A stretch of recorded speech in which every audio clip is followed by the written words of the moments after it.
Finish this chapter 19, and we will then start chapter 20 next time.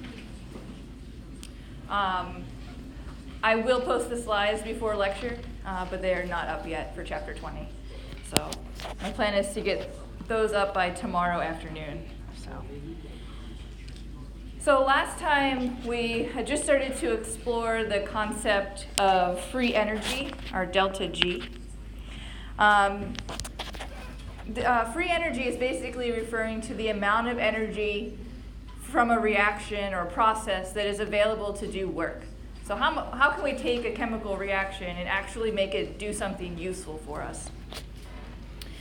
A couple of the requirements for the reaction to be useful, one of them is that it has to be spontaneous. So it has to happen without any additional energy or heat put into the system.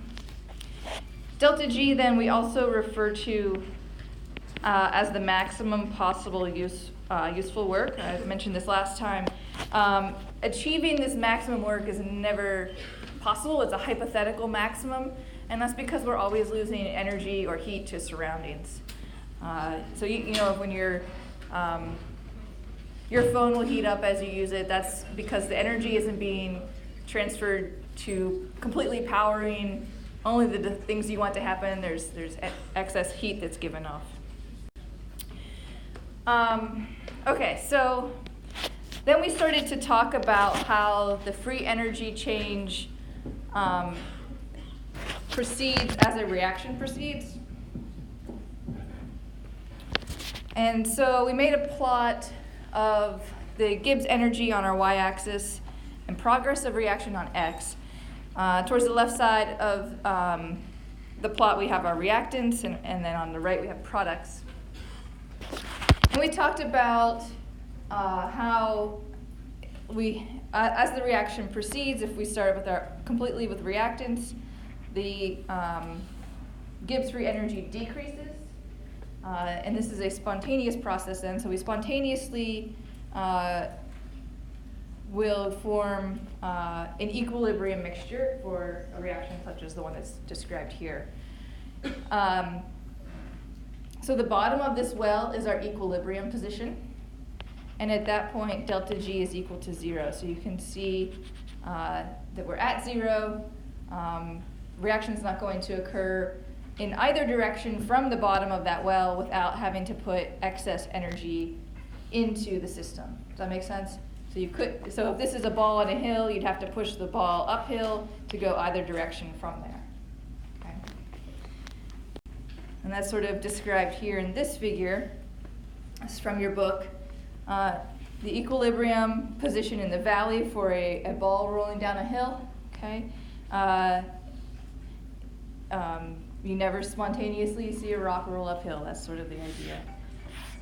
And then we can look specifically for a given reaction. So we look a lot at the Haber process when we have nitrogen gas combining with hydrogen gas in equilibrium with ammonia. Is the microphone okay? It feels echoey. Okay. And so, again, we're looking at free energy on y. We're looking at progress of reaction on x. What we're showing here in this plot is that if we start with pure nitrogen and hydrogen, we know from our previous work with equilibrium that this is not an equilibrium mixture, so we spontaneously will go to form the equilibrium mixture. If we started with pure ammonia, this process would occur spontaneously to form nitrogen and hydrogen and get to our equilibrium mixture. And again, remember that at equilibrium, delta G is equal to 0. This is going to be important when we start thinking about when reactions aren't at equilibrium. We're going to need to call this into play to sort of look at how we can actually calculate delta G for a reaction. Okay. The other thing to note is that from these plots, we can actually get delta G. So if we take the Gibbs free energy position for our products and compare that to the reactants, we can do products minus reactants and get our delta G. Okay, as we showed last time, remember we had our equation where we did the sum of the moles times the Gibbs free energy for the products minus that of the reactants. So you can get your delta G just by looking at this plot. It's not normally how we would do it, but it is from here you could see that. So in this case, delta G is negative. If we were to start, so for overall for this reaction, it would be spontaneous given certain conditions.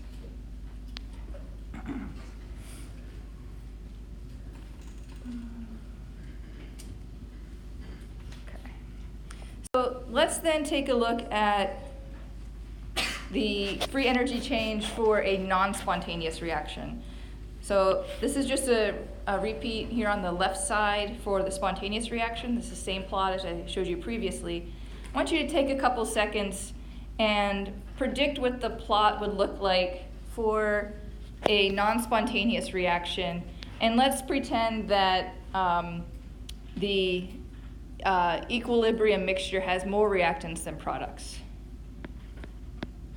You could make it the other way around, but let's just go with more reactants than products.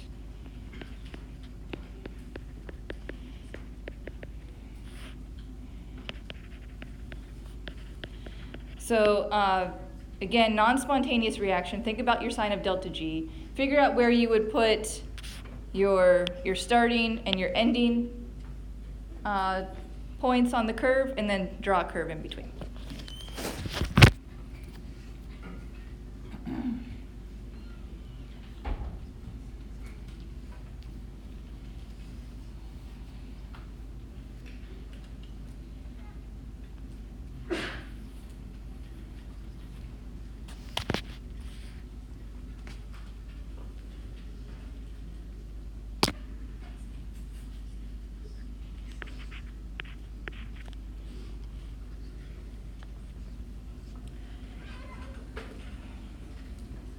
All right, so if we have a non-spontaneous reaction, the delta G is going to be positive. Okay. In that case, our ending point for a Gibbs free energy on the product side, that's going to be higher than where we start on the reactant side. So the difference here will be a positive value. Okay. And I said that our equilibrium mixture, we're going to have more reactants than products. So you can put this wherever, but I'm going to say that's our equilibrium position in terms of the x-axis. And so now we can basically draw a line, curve between these 3 points, among these 3 points, and make a prediction for the progress of the reaction and the free energy. Does that make sense? So if we look at the difference between the curves, difference in the delta G value, we also have a difference where the equilibrium lies. And so you can see how a spontaneous versus a non-spontaneous plot would look.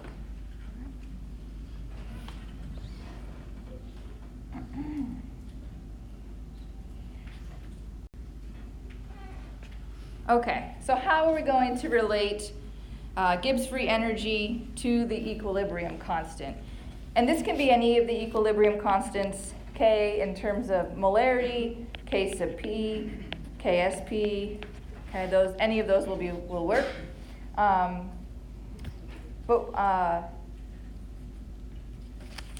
Okay, so what we can do if we relate to K is what we'll find is that the Gibbs free energy at standard state is going to be equal to minus R times the temperature times the natural log of the equilibrium constant K. And in this case, R is 8.314 joules per mole Kelvin.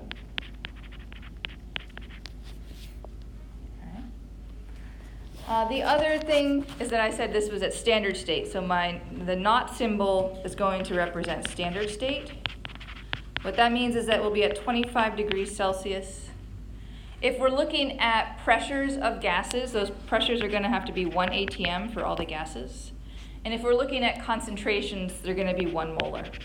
Now, it's very rare that we're going to be at these standard states and be asking questions about molarity and, asking questions about equilibrium constants and the delta G. So we need to be able to relate delta G to non-standard conditions. Additionally, if we're not at equilibrium, we need to use Q in place of K. And the relationship there is that our delta G at non-standard conditions, and that's the one without the not symbol, delta G equals delta G naught plus RT ln Q. Okay? And you can see that if we were at equilibrium,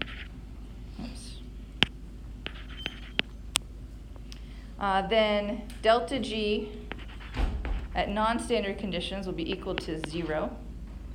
We can plug that in to our equation. 0 will equal delta G naught plus RT natural log. And I said we're at equilibrium, so we know that we are at K. We can use K in this case. And then you can subtract minus RT ln K from both sides. You'll get delta G naught equals minus RT ln K. So that's where the first equation is coming from.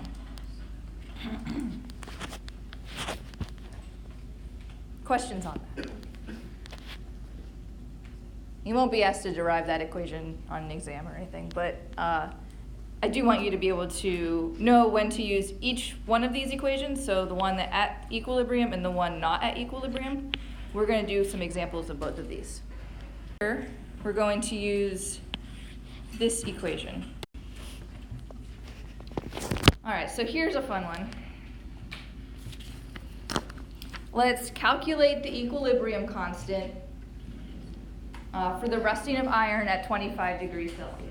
We know that rusting of iron is a spontaneous process, right? We saw the picture of the car last time. Well, what we're given here is the delta G of formation for each of the reactants and products. And you'll notice the delta G of formation for iron and oxygen is 0. And that's because these are in their elemental form. So you can determine delta G naught for the reaction. Give you a couple seconds to do that.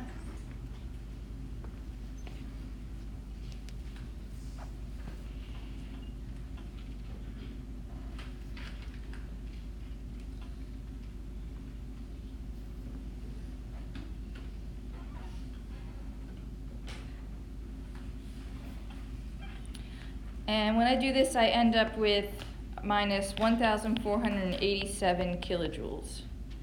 So a couple things here. Make sure you're including the stoichiometry. Okay, you have your products.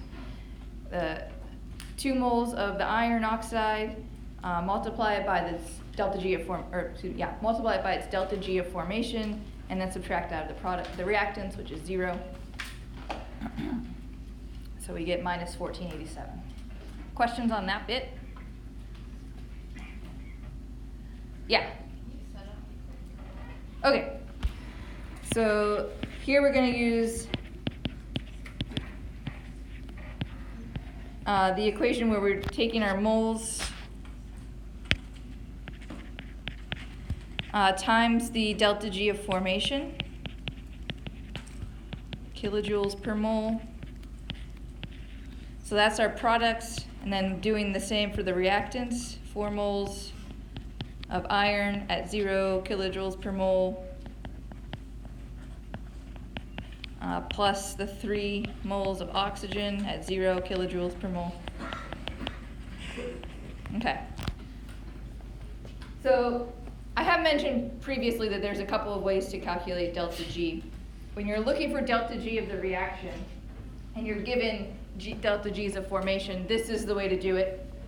All right. Did we talk about delta H minus T delta S? No, we didn't. So there will be another way coming up soon. Now we want to be able to solve for our equilibrium constant. So we'll have delta G naught equals minus RT natural log of K. And now you're going to calculate K. So go ahead and try this bit.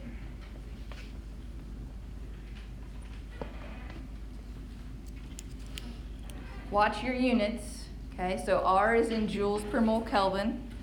Delta G, we just calculated, was in kilojoules, so you want to make sure you match those up.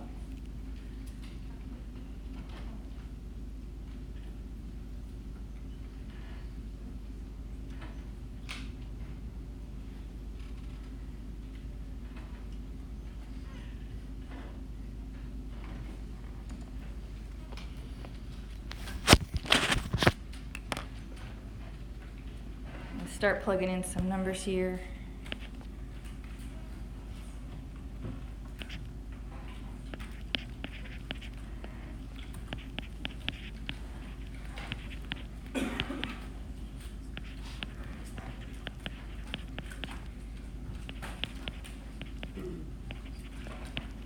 Make sure you put your temperature in Kelvin. So we're at 25 C, 298 K.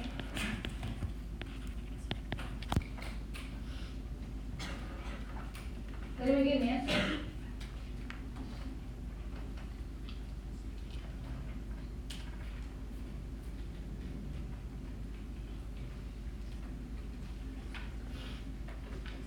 I feel like you have something you want to say.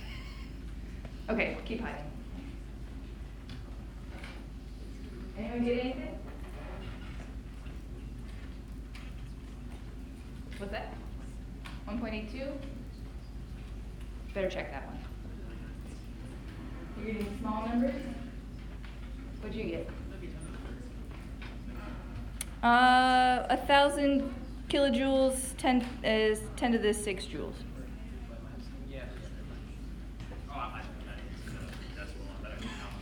Oh no, 1 point.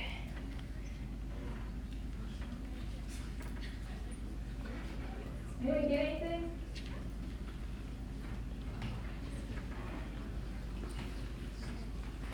This problem is fun.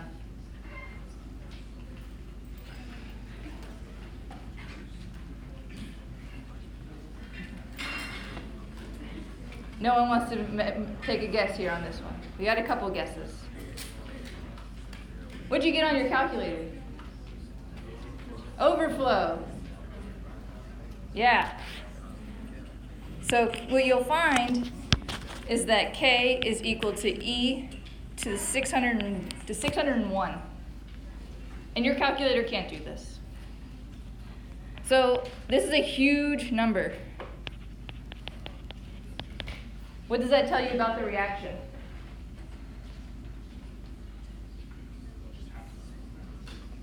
Really funky. A huge delta G.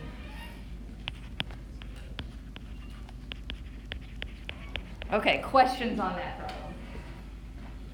You won't see something like this on the exam per se. That's kind of neat. All right, so let's do another.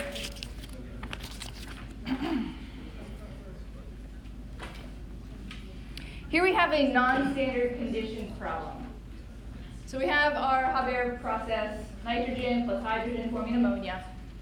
We know that delta G for the reaction that we're given in the problem is minus 32.8 kilojoules per mole at 25 degrees Celsius. For the following partial pressures, those are given, what is delta G? Okay, so look at the two different values we have delta G naught and delta G. Okay, so make sure you pick the right equation here. And now we're in non-standard conditions, so you need to use Q. Okay. I'll walk around for a few minutes. Take your time, work on this problem, ask questions. Talk to your neighbor.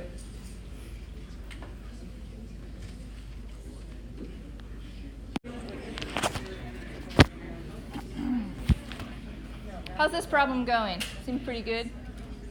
Good questions.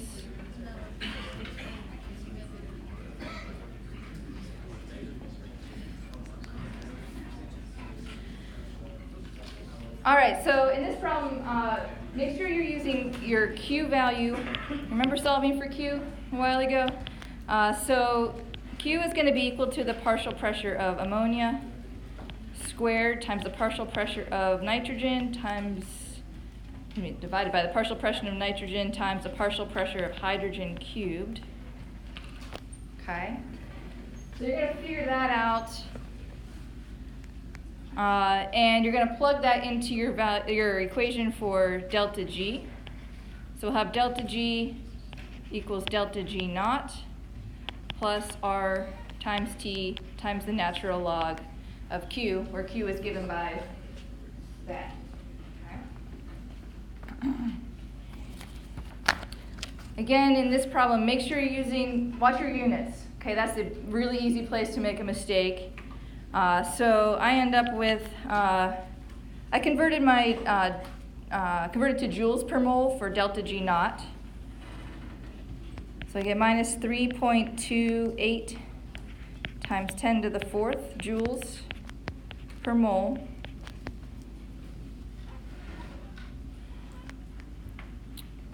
Did I do that right? Yeah. Plus 8.314 joules per mole Kelvin times my temperature in Kelvin, 298,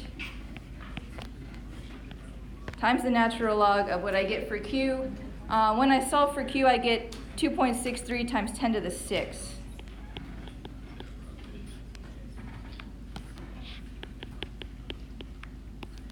And working all of this out, I get delta G is equal to 3.82 times 10 to the 3rd joules per mole. Is this reaction spontaneous?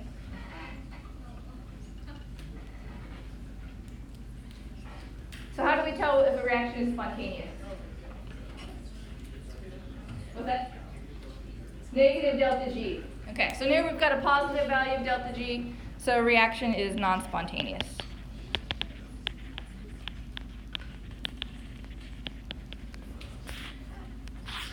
So another good thing to note, based on this equation and our relationship of delta G naught equals minus RT natural log of K, is that when K is greater than 1, natural log of K is positive, and delta G naught is negative. Okay, so we have a spontaneous reaction. Is the reaction product favored or reactant favored when K is greater than 1? Remember this? Product favored. Okay, so basically you can say that when you have a product favored reaction, delta G is going to be negative. Reaction is going to be spontaneous. And the reverse is true. If K is less than 1, the natural log of K is negative, and delta G naught is positive. Okay? Those are some good things to have in hand. Yes? I don't know whether to use like K or whether to use Q. So if you're told that the reaction is at equilibrium, use K. If it's stated that it's not at equilibrium or non-standard conditions, you're going to want to use Q.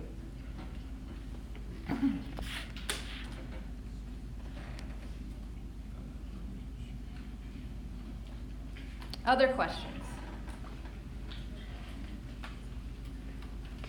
Okay. All right, so I think this is just what I wrote here. Summary of product favored, spontaneous, delta G is negative, all that stuff. Okay? So let's go on to the next slide. And let's take a look at how temperature and Gibbs free energy are related. So for up to now, we've been calculating delta G at 25 degrees Celsius, but what if we want to know our free energy at a different temperature? We can do that if we assume that delta H and delta S don't vary very much with temperature, and that's a reasonable assumption to make. And so given that, what we can do is find delta G at any temperature, so that's what this is for, the subscript T.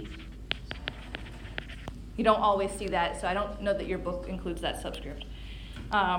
Delta G naught is equal to delta H minus T times delta S.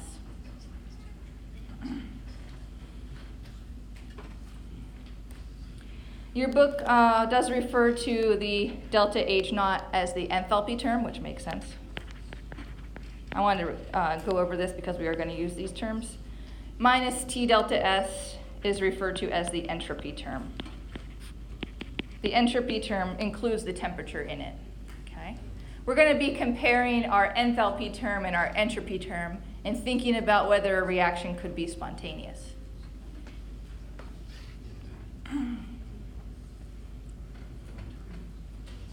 All right. One of the things that we'll see is that we could have a delta H that is positive or negative. Very rarely do we see values that are 0. And we can have a minus or enthalpy or entropy term minus T delta S that can be either positive or negative, right? So if you think about, let's say delta H is positive, if the entropy term is also positive, so this whole thing including the minus sign, if that's all positive, then we're going to end up with a positive value of delta G, which is going to tell us we have a non-spontaneous reaction. So let's take, look now at how positive or negative values of delta H, positive or negative values of delta S affect the sign of delta G. So if we have a negative, let's rewrite our equation too. So we'll have delta G is equal to delta H minus T delta S.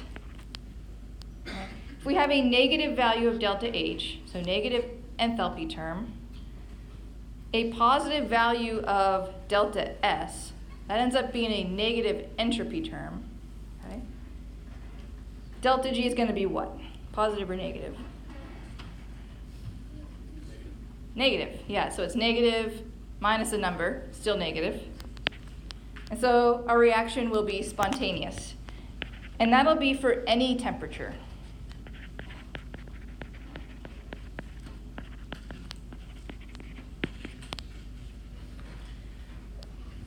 Okay, if we have a positive value of delta H and a negative value for delta S, that means the entropy term is going to be positive, so we'll have a positive plus a number.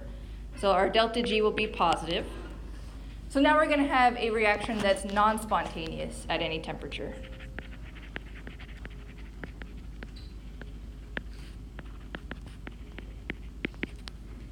Okay. Now let's start thinking again. I'm going to give you a scenario here. Let's say we have a negative value of delta H and a negative value of delta S. Okay, I want you to think about this just for a few seconds. What is the sign of delta G going to be? So we're looking at our equation, predicting a sign for delta G.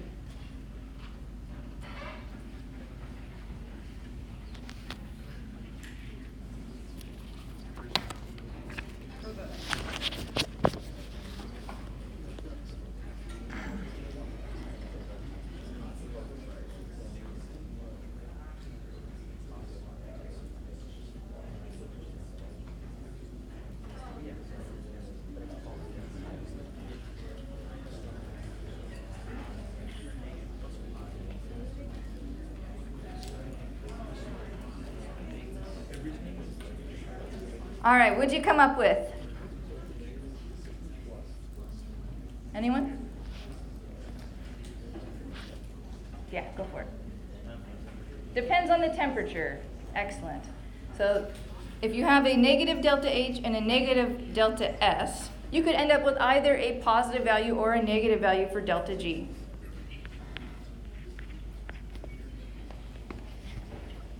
So if we have a temperature that's low, okay,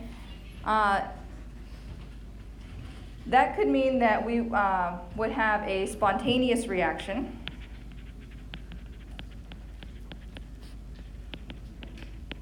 So it's spontaneous at low temperatures, and it's non-spontaneous at high temperatures.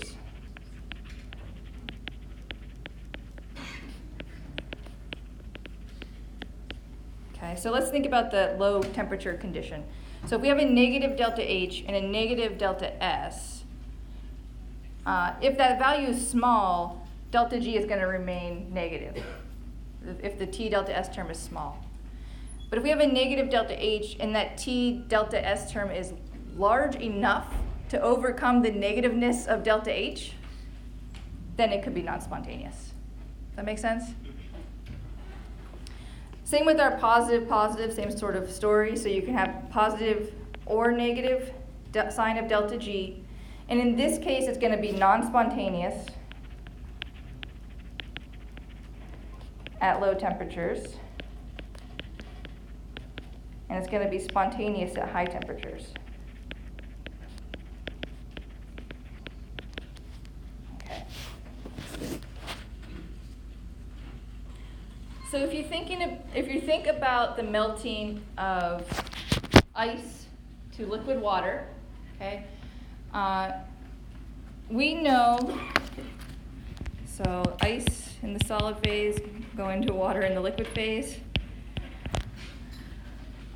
We know that at really cold temperatures, negative temperatures, that process doesn't occur spontaneously, right?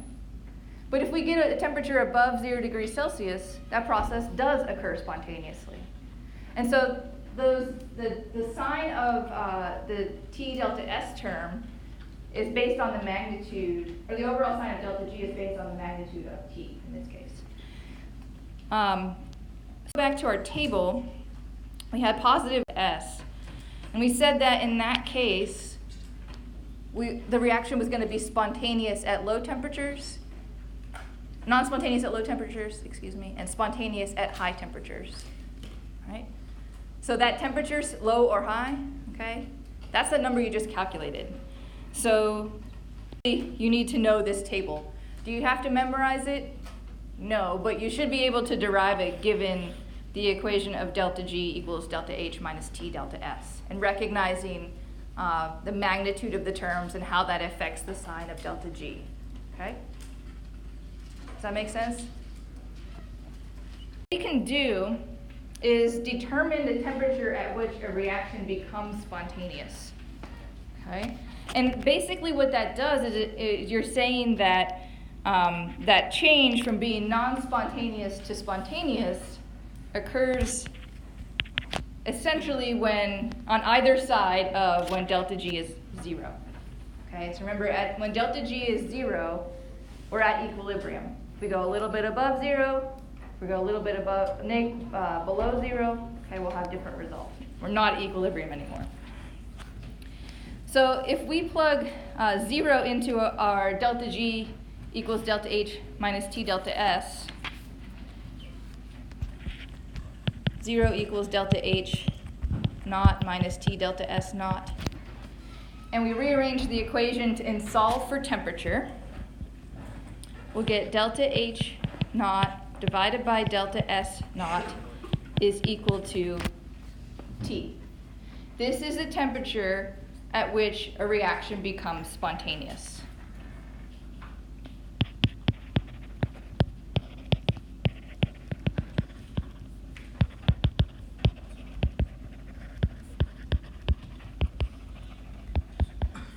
Does that make sense?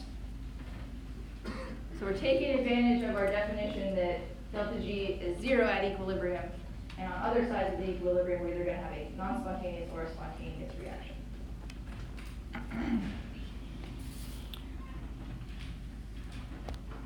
And so if we value for delta, essentially, okay, so here's an example. I want you to calculate at which temperature this reaction becomes spontaneous. So we have calcium carbonate forming calcium oxide and carbon dioxide. And I've already calculated delta H and delta S for you. If you didn't have these values, you probably need to use the tabulated information to get them.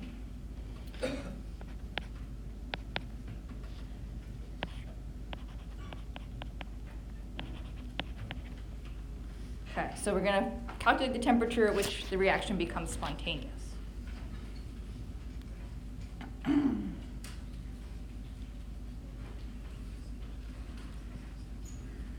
you do this a couple more seconds.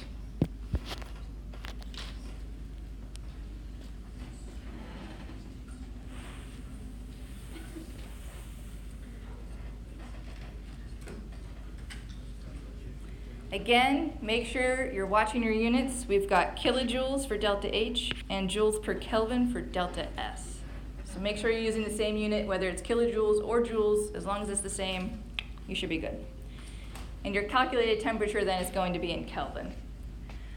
So for this reaction, I'll get temperature T is equal to 178.3 kilojoules divided by 0.1590 kilojoules per Kelvin. So I've converted both to kilojoules here. 1 over Kelvin is Kelvin. And so I end up with 1,121 Kelvin. So this is the temperature at which the reaction becomes spontaneous. But does that mean it's spontaneous above that temperature, or is it spontaneous below that temperature? Above, why is that?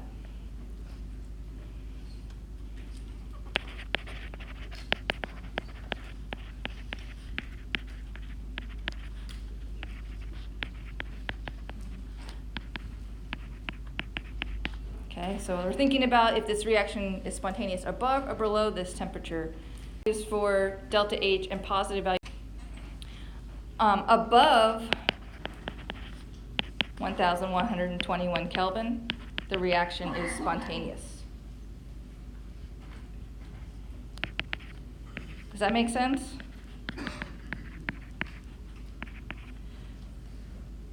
Okay. So you're going to see questions like this in the homework and whatever else. All right. Questions on this?